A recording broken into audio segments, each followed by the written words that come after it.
এদেশের অর্ধেক যে বড় সেলিব্রিটিরা আছে এরা সবগুলো হচ্ছে ধান্দাবাজ। আওয়ামী লীগ সরকারের আমলে সর্বোচ্চ সুযোগ সুবিধা এরা নিয়েছে।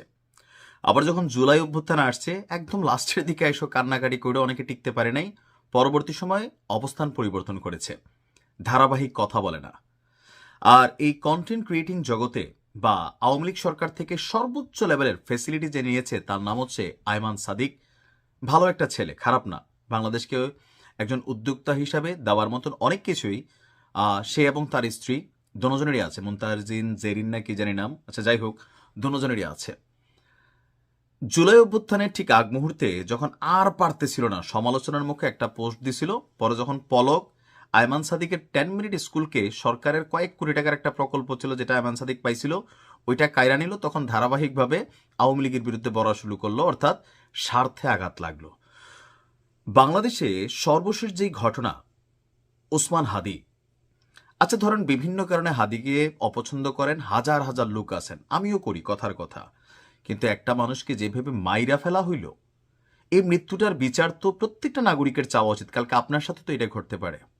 আপনি তাকে দলগতভাবে আদর্শিক জায়গা থেকে অপছন্দ করতেই পারেন। আপনারা যে এত বড় কন্টেন্ট ক্রিয়েটার, এই যে সারা বাংলাদেশ হাদির জন্য কথা বলছে, কিন্তু আয়মান সাদিক সহ আরো যে গ্যাংগুলো আছে, আপনি এদের একটারে কোনো একটা পোস্ট দিতে দেখেন? গত 2 থেকে 3 দিন যাবৎ যখন এদেরকে বয়কটের ডাক দেওয়া হয়েছে, যে এই মাপের যে সেলিব্রিটিগুলো আছে ধান্দাবাজ সেলিব্রিটি, এদেরকে বয়কট করতে, এদের প্রতিষ্ঠানকে বয়কট করতে, আর মবের ভয়ে যেখানে প্রথম আলো ডেইলি স্টার উড়াই দিছে পাবলিক, তো সেখানে আয়মান সাদিকের 10 মিনিট স্কুল বা আয়মান সাদিক যে কোনো সময় লাঞ্ছিত হতে পারে। বা শুধুমাত্র আয়মান সাদিক না, তাদের যে টিমটা আছে, হ্যাঁ, সুযোগ সন্ধানী, বসন্তের কোকিল যে টিমটা, এদের মধ্যে একটা ভয় কাজ করছে। দেখেন, আয়মান সাদিক গতকালকে একটা পোস্ট দিয়েছে। এর আগের পোস্টটা ছিল ডিসেম্বরের 14। আমি ঠিক তার পেজ থেকে ঘুরে এসে বলতেছি, আপনারাও দেখবেন।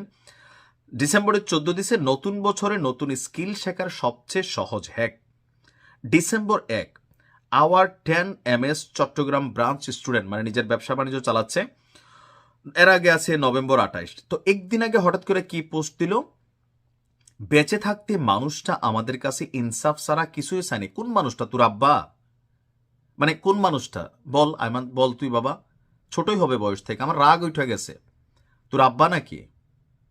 যদি নাই হয় তাহলে হাদির নামটা তুমি কেন নিলে না? আপনি দেখেন একটা পোস্ট দিছে, হাদির নাম নেয় নাই। এদের অন্তরে ধান্দাবাজি ছাড়া এ দেশটাকে টেকনিক্যালি মানুষের আবেগ অনুভূতি কাজে লাগাইয়া একটা ব্যবসা ছাড়া এরা কোনো কিছুই করে না। তার পোস্টটা দেখেন, রাগটা আমার এই জায়গায় উঠছে। আমি মনে করি এটা বেয়াদবি স্পষ্ট। তুমি হাদিকে অপছন্দই করতে পারো, কিন্তু তুমি তো বাবা তার নামটা নিতে পারতা। আচ্ছা কি লিখছে দেখেন, বেঁচে থাকতে মানুষটা আমাদের কাছে ইনসাফ ছাড়া কিছুই চায়নি, খুন হয়ে গেল, সেটার বিচার চেয়েছিল শুধু। তার মৃত্যুর পরেও যাতে সাহস দেখিয়ে এগিয়ে আসে আরো মানুষ। একজন শহীদের কাছে যেই ইনসাফের কথা শিখলাম সেটা আদায় করতে হবে।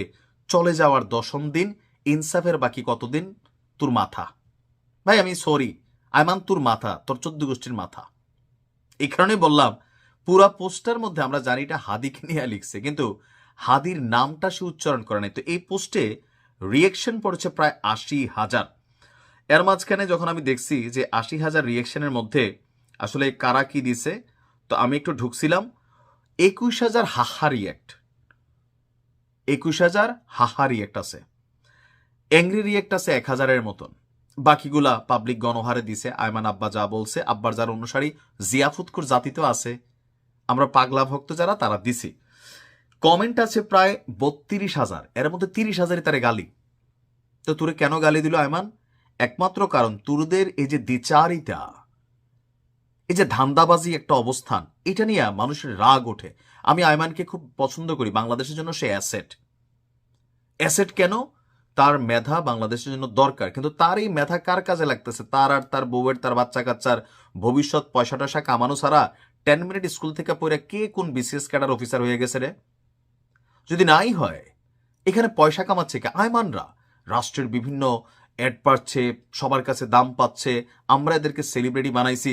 তো তোর এই মেধা বাবা, তোর এই সাহস, তোর এই ধান্দা যদি রাষ্ট্রের গুরুত্বপূর্ণ কাজেই কাজ না লাগে, হাদির নামটা উচ্চারণ করতে তোর যদি ঘৃণা হয় বা তোর গায়ে লাগে, তুই পোস্ট দিছিস কেন? ধান্দাবাজি ছাড়া আর কিছু না। এটি স্পষ্ট একটা বেয়াদবি। আমি ধরে নিলাম হাদিকে তুমি পছন্দ করো না, I'm sorry for my language, but আমি ধৈর্য হারা হচ্ছি যখন পোস্টটা পড়তেছিলাম যে হাদি নামটা লিখতে তোমার কি সমস্যা ছিল? কারা রাগ করবে?